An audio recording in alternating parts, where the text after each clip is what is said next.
Assalamualaikum warahmatullahi wabarakatuh.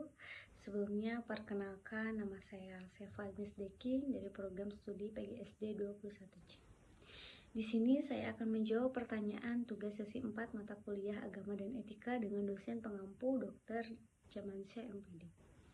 Pertanyaan pada sesi 4 ini yaitu, seorang pengusaha muslim Bapak Hasan mendapatkan tawaran besar dari perusahaan asing untuk menjadi pemasok utama.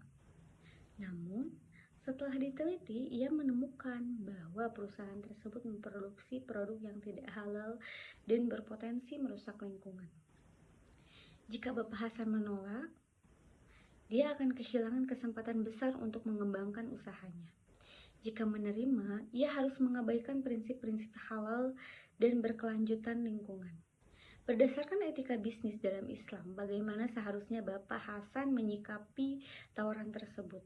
Berikan argumen yang mendalam tentang keputusan yang sebaiknya diambil serta implikasi bagi kelanjutan usaha dan tanggung jawab sosial. Oke, baik, saya akan menjawabnya. Dilema yang dihadapi oleh Bapak Hasan merupakan persimpangan jalan yang sering dihadapi oleh pelaku bisnis muslim. Di satu sisi, ada peluang besar untuk mengembangkan usaha, namun di sisi lain terdapat nilai-nilai agama dan tanggung jawab sosial yang perlu dipertahankan. Etika bisnis dalam Islam sangat menekankan pada kejujuran, keadilan, dan tanggung jawab sosial.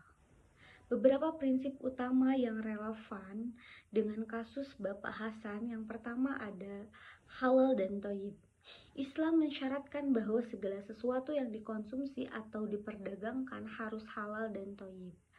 Halal berarti diperbolehkan oleh syariat Islam, sedangkan thayyib berarti baik dan bermanfaat bagi manusia. Yang kedua ada keadilan.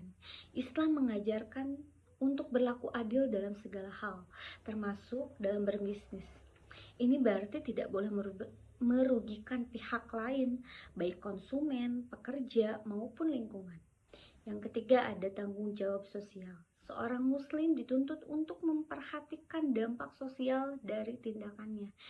Ini berarti harus menghindari perbuatan yang merugikan masyarakat dan lingkungan.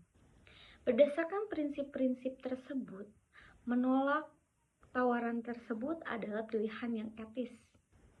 Kenapa? Berikut alasannya. Yang pertama, menjaga kebersihan agama.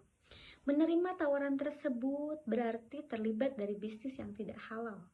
Hal ini dapat mencemari kesucian agama dan merusak reputasi bisnis.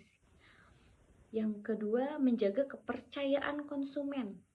Konsumen muslim umumnya sangat memperhatikan kehalalan produk. Jika diketahui bahwa Bapak Hasan terlibat dalam bisnis yang tidak halal, maka kepercayaan konsumen akan hilang. Yang ketiga, melindungi lingkungan. Produk yang dihasilkan perusahaan asing tersebut berpotensi merusak lingkungan. Menerima tawaran tersebut berarti turut berkontribusi pada kerusakan lingkungan.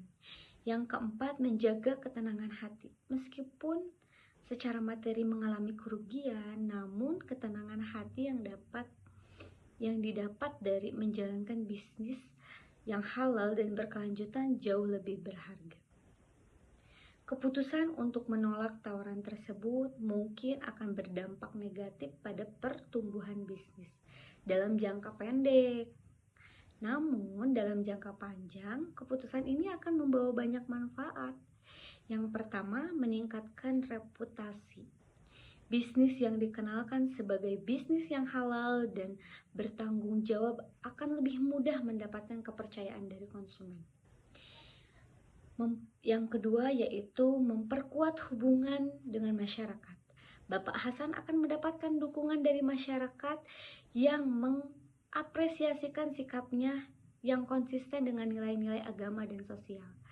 Yang ketiga yaitu menjadi teladan. Keputusan Bapak Hasan menjadi dapat menjadi inspirasi bagi pelaku bisnis lainnya untuk menjalankan bisnis yang berkelanjutan dan bertanggung jawab.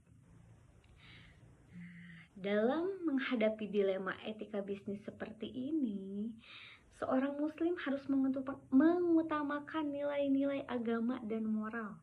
Meskipun kehilangan peluang bisnis yang besar, namun dengan menjaga prinsip-prinsip yang halal dan berkelanjutan, Bapak Hasan akan mendapatkan keberkahan, keberhasilan yang lebih abadi. Selain menolak tawaran, Bapak Hasan juga dapat mempertimbangkan beberapa alternatif lain. Yang pertama, mencari mitra bisnis yang sejalan. Bapak Hasan dapat mencari mitra bisnis yang memiliki nilai-nilai yang sama dan bersama-sama mengembangkan bisnis yang halal dan berkelanjutan. Yang kedua, membangun bisnis sendiri. Bapak Hasan dapat mengembangkan produk atau jasa yang halal dan berkelanjutan secara mandiri. Yang ketiga, melakukan advokasi.